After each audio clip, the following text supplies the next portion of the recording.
On entame le dernier sujet, qui est le sujet de la formation. Aujourd'hui, les avocats et leurs cabinets sont confrontés à quelque chose d'important, qui est que Google est arrivé il y a quelques années, l'intelligence artificielle arrive à grands pas, les experts comptables sont venus grappiller au fur et à mesure du temps quelque part de votre activité, des legal tech sont aussi venus manger quelque part de votre marché. Et aujourd'hui, on attend la riposte des avocats, mais on ne la voit pas trop arriver.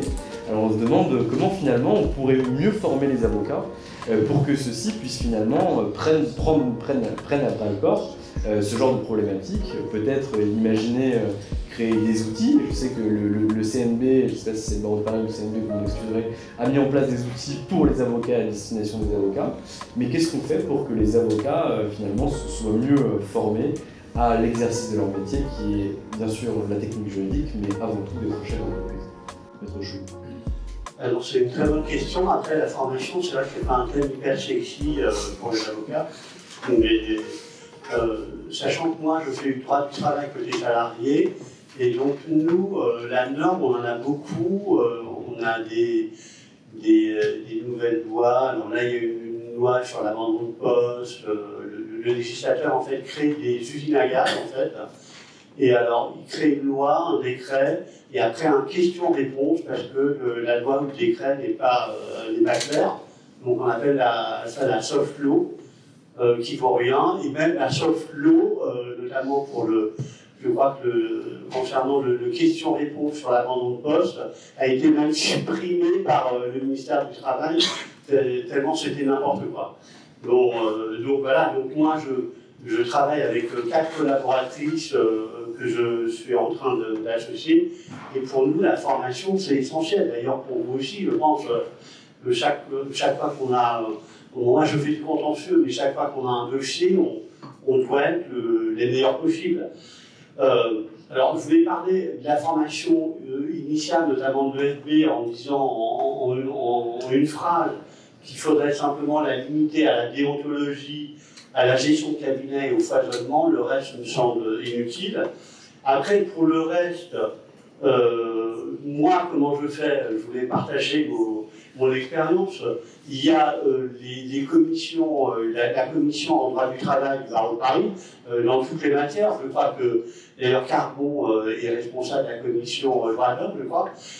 Mais moi, je suis la commission droit du travail.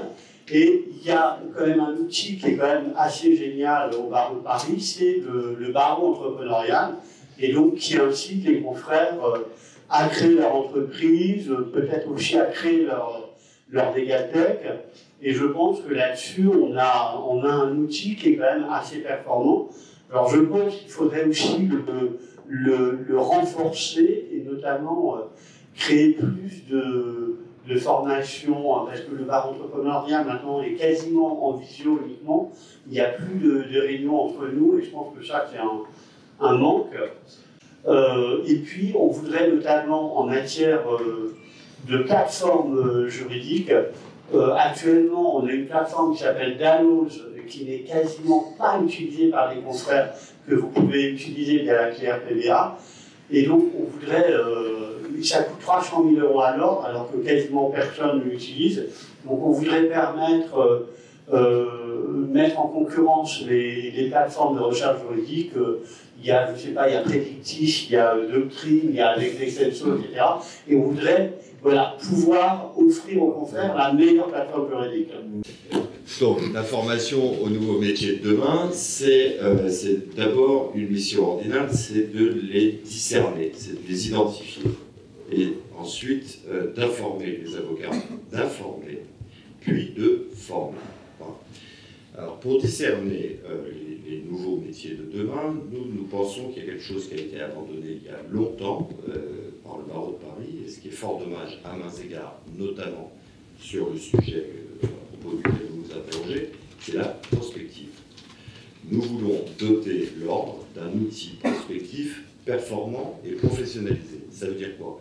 Ça veut dire que ce ne sont pas des avocats, fussent-ils particulièrement ART, qui vont le proposer. Il y aura des avocats, mais il y aura aussi des anthropologues, des démographes, des économistes, des spécialistes du numérique, qui vont nous dire quelles sont les grandes orientations. Et ça sera articulé avec un outil d'influence professionnalisé pour s'assurer que les avocats puissent y aller dotés de leur déontologie. Et c'est ça aussi, la formation des avocats. Parce que la déontologie, c'est non seulement notre identité, mais c'est ce que nous vendons à nos clients. Vous voyez, vous venez parler, et vous avez raison, des legal tech qui nous empêchent parfois d'aborder plus sereinement certaines parts du marché du droit. Vous avez raison. Très bien. Il faut se réformer, il faut autoriser les cabinets à investir dans les legal tech, nos collaboratrices et nos collaborateurs à y prendre des participations. Mais il faut aussi réfléchir aux bons moyens que nous avons maintenant de rattraper la concurrence. Le bon moyen, ce n'est pas les procès effrénés dans tous les sens où on se substitue à des éditeurs juridiques contre un autre. Les bons moyens, c'est de se former.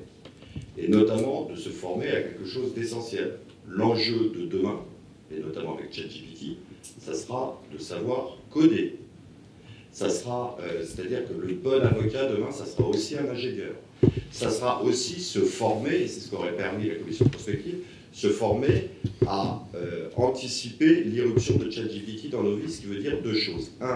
Comment je l'utilise dans le respect du secret professionnel, puisque la formidable data de ChatGPT est en réalité constituée grâce à l'absorption de vos données à chaque fois que vous allez sur OpenAI. Donc comment vous allez défendre le secret professionnel, qui est aussi quelque chose que vous vendez à vos clients toute la journée, en acceptant d'utiliser un outil qui, lui, dessert le secret professionnel. Maintenant, on ne va pas empêcher les avocats d'utiliser ChatGPT. Simplement, il faut les former, à l'utiliser dans le respect du secret professionnel, à l'utiliser plus intelligemment que nos prescripteurs de dossiers, qui, eux, vont nous challenger avec exactement les mêmes questions posées à ChatGPT en nous interrogeant sur notre plus-value. C'est là-dessus qu'il faut qu'on se forme. Écoutez, moi je pratique la propriété intellectuelle. Et effectivement, il y a peut-être 20 ans, un avocat pouvait vieillir comme du bon vin, et aujourd'hui, on périme très vite. Il y a 3 ans, on me demandait à mes clients si ils étaient protégés dans la blockchain. Il y a 2 ans, on me demandait sur les contrefaçons, il fallait surveiller les réseaux sociaux. Ce n'est pas mon métier. Donc, je me suis associé avec une entreprise qui surveille les réseaux sociaux. Et en rentrant de vacances il y a 1 an et demi, j'étais un peu endormi. On m'a dit, Pierre, ma marque, est-ce qu'elle est protégée dans le métaverse? J'avoue que je ne comprenais pas tout ce que me disait la personne. Donc, on a dû, si vous voulez, de manière, et c'est ça la difficulté de notre métier, parce que pour certains, il y a une certaine forme de déclassement et on périme très vite. Donc, la formation obligatoire, on doit la faire. Je pense qu'ici, dans ce cabinet, vous faites des réunions hebdomadaires sur des nouveaux enjeux. En plus, la difficulté où on a des réformes législatives qui arrivent tous les 15 jours, 3 semaines, moi dans ma matière, ça change très vite. Donc là c'est un sujet on n'a pas le choix que de se former et d'anticiper. Ça, c'est le principe général qui malheureusement s'accélère. Sur le point et aussi un autre sujet, je voudrais penser au mode alternatif des règlements, les mardes. Pendant 10 ans, 15 ans, on avait tendance à refuser poliment, en disant non, ça ne m'intéresse pas, je suis avocat, je peux gérer. Et aujourd'hui, on voit qu'on nous l'impose. Alors, en tant qu'avocat qui pratique le contentieux, et je vous le dis, parce que j'aime bien batailler, j'ai des contradicteurs dans ce cabinet, à un moment, il faut décrocher son téléphone et essayer de trouver des solutions et de se former à la médiation aussi, parce qu'on n'a pas le choix, on nous l'a imposé. Donc on peut dire, bah non, je ne veux pas, je fais du contentieux, on va vite périmer. Donc là aussi, j'incite les formations, et puisqu'on parle d'ordre, il y a un sujet, je co-préside la commission ouverte de propriété intellectuelle, c'est gratuit. Venez, souvent il y a des formations, il n'y a personne, on les fait en hybride, allez-y et ça ne coûte pas 1 euro aux contribuables, c'est fondamental. Et pour les métiers de demain, parce que vous avez vu l'évolution de mon métier par rapport, il y a évidemment l'intelligence artificielle qui est un sujet, et là la difficulté qu'on a, parce qu'avec Vanessa, notre boussole, c'est les 34 000 avocats, et on voit bien qu'il y a des barreaux à plusieurs vitesses. Et là, on va se rendre compte, à l'heure où certains peuvent se payer des logiciels et s'allier, comment on va tenir, nous. Alors, je pense que l'ordre doit investir et mutualiser un coût. Alors, on ne va pas monter une usine à gaz par l'incubateur en prenant quelqu'un, parce qu'on n'y connaît pas grand-chose. On va essayer de faire des appels d'offres et rencontrer quelle est la personne. Parce qu'il y a franchement beaucoup à boire et à manger en ce moment dans tout ce qu'on voit, et c'est difficile d'identifier qui sont les bons acteurs. Mais on va essayer d'investir pour que mutualiser et que... pour reprendre l'expression d'une ancienne bâtonnière qui avait fait un préférenciat, qui est un préférenciat, entre guillemets, pour l'intelligence artificielle et même mutualisée, parce que en propriété intellectuelle, moi, en ce moment, je reçois des confrères qui m'envoient des pièces par WeTransfer, et il y a aussi une difficulté. Et ça on doit mutualiser les coûts pour la pratique, parce que sinon, il va y avoir on enchaîne sur le secret. D'abord, je voulais rassurer tout le monde sur le fait que, mais il n'y a plus de cours de contrats spéciaux à l'EFB depuis 2018. Depuis 2018, il n'y a même plus de cours de droit du tout. C'est une petite révolution que nous avons réalisée. Pierre en sait quelque chose puisque sa sœur dirige un des parcours pédagogiques. N'est-ce pas?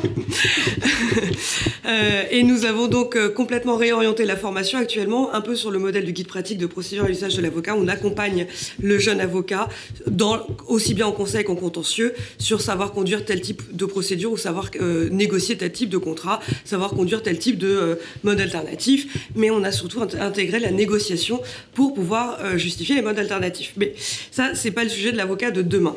Le sujet de l'avocat de demain, c'est que ces programmes résultent, comme je le disais, de la décision normative du Conseil national des barreaux et de ce qui est validé par ce conseil. L'avocat de demain et la formation doivent évoluer. Et elles doivent évoluer parce qu'en fait, on progresse beaucoup plus rapidement si on raisonne en termes de compétences. Et la question qu'on doit se poser, donc, c'est pas les matières qu'on doit apprendre aujourd'hui, c'est plus les techniques. C'est de quelles compétences l'avocat de 2050 devra disposer. Et pour ça, nous avons réfléchi à un référentiel de compétences. Pour ensuite, deuxième étape, changer la formation.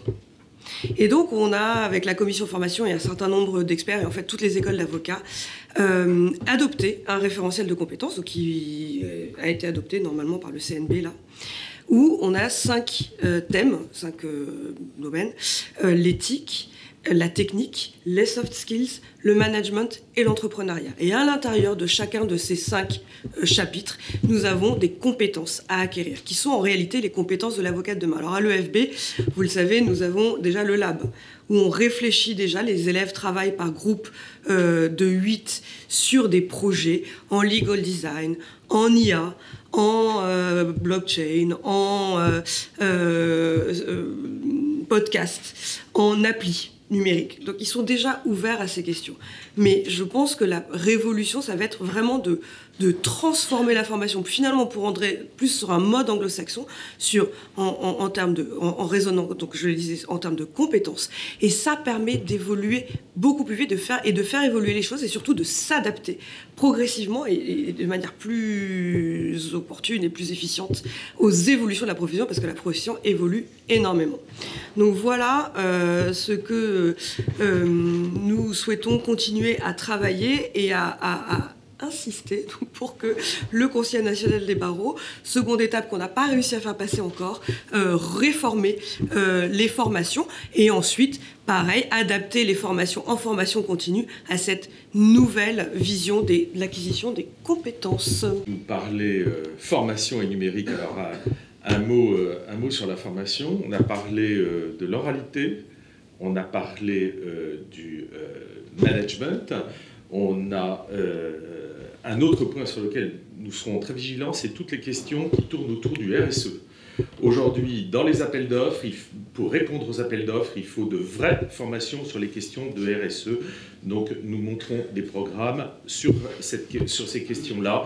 Et je parle de la formation continue. Parce qu'en formation initiale, il y en a une. Ne t'énerve pas. Il y en a en formation initiale. La quatrième, en effet, va être sur les questions liées au numérique. Le numérique, quand on fait de la santé, je peux vous assurer que des startups, j'en vois tous les jours. Et je suis émerveillé parce qu'ils apportent à la santé de nos concitoyens, à la santé de chacun d'entre nous. C'est quand même très exceptionnel. Donc nous, aujourd'hui, n'ayons pas peur de ces problématiques-là, mais en effet, il faut les appréhender. nos jeunes consoeurs et nos jeunes confrères sont certainement beaucoup plus à même que moi d'en parler, mais moi-même j'ai besoin aussi de me former à ça. Donc la question de la formation, elle est essentielle là-dessus, et je rejoins, je crois que c'est Carbon qui en parlait tout à l'heure, de la question du secret professionnel dans l'implémentation qu'on fait des données que l'on met dans la machine. La question du respect du secret professionnel, c'est essentiel. Je pense aussi que l'IA va modifier d'une manière fondamentale nos cabinets. Car aujourd'hui, si chacun de nos cabinets souhaite avoir un outil d'intelligence artificielle et développer un outil d'intelligence artificielle, ça va nécessiter un financement, et un financement extrêmement important. Je pense qu'il faut réfléchir rapidement à la question du capital social de nos structures. Cette question-là, elle est aujourd'hui essentielle, et sachons-le, nous n'y couperons pas, parce que là, il y a une opportunité, mais la Commission européenne, elle a déjà sorti quelques rapports sur le sujet, et je pense qu'il vaut mieux que nous l'appréhendions plutôt que ce soit la Commission européenne qui nous l'impose d'une manière ou d'une autre. Donc, à travers l'intelligence artificielle, on voit là qu'il y a une évolution de notre profession qu'il nous faut engager dès à présent. On n'a pas besoin de prospective là-dessus parce que c'est à nos portes, et il faut aujourd'hui prendre cela d'une manière sérieuse, et pourquoi pas aussi avec un peu de joie et de gaieté, parce que ça ne fera pas disparaître l'avocat, ça modifiera peut-être notre manière d'exercer, mais ça nous rendra certainement beaucoup plus compétitifs.